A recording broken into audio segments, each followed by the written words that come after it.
Tonight, reaction after a contentious meeting between Ukraine's President Volodymyr Zelenskyy and President Donald Trump and Vice President J.D. Vance. The Friday meeting in the Oval Office, meant to bring Ukraine closer to ending its war with Russia, devolved into a shouting match. Trump berating Zelenskyy and calling him disrespectful.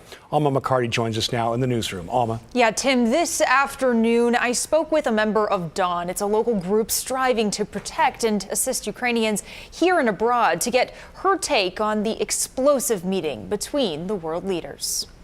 We stand with Ukraine! Ukraine's president arrived in Washington, D.C. Friday to fierce allies lined up on Pennsylvania Avenue. Slava Ukraini! Among the group, Catherine Pedersen with Dawn, a Portland nonprofit supporting Ukrainians.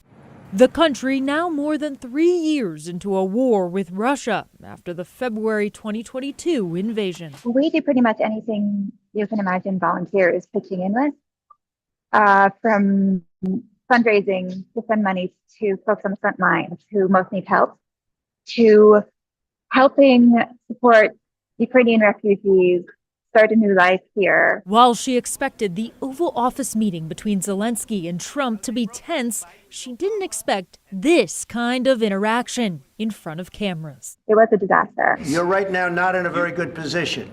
You've allowed yourself to be in a very bad position, and he happens to be right about it. From the very beginning of the war. You're not in a good position. You don't have the cards right now. With us, you start having cards. But right now, you don't. You're playing cards. You're playing cards. You're gambling with the lives of millions of people. You're gambling with World War III. You're gambling with World War III. And what you're doing is very disrespectful to the country, this country. I would never treat a guest in my house that way.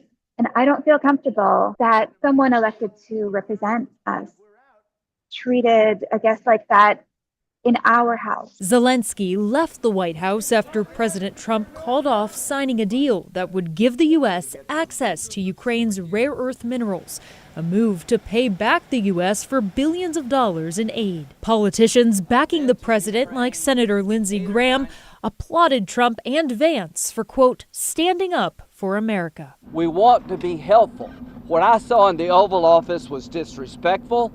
And I don't know if we can ever do business with Zelenskyy again. Pedersen and others, however, see this as a dangerous step backwards. I can't think of a more powerful signal to that effect than us throwing our friends under the bus. Occupation by Russia is not peace. In terms of continued support to Ukrainians here in Portland, Pedersen says American voices have a lot of power and recommends reaching out to elected leaders. There will also be a protest tomorrow, beginning at 4 p.m. at the Salmon Street Fountain downtown. Tim, back to you. Wow, a historic, difficult day. Alma, thank you very much.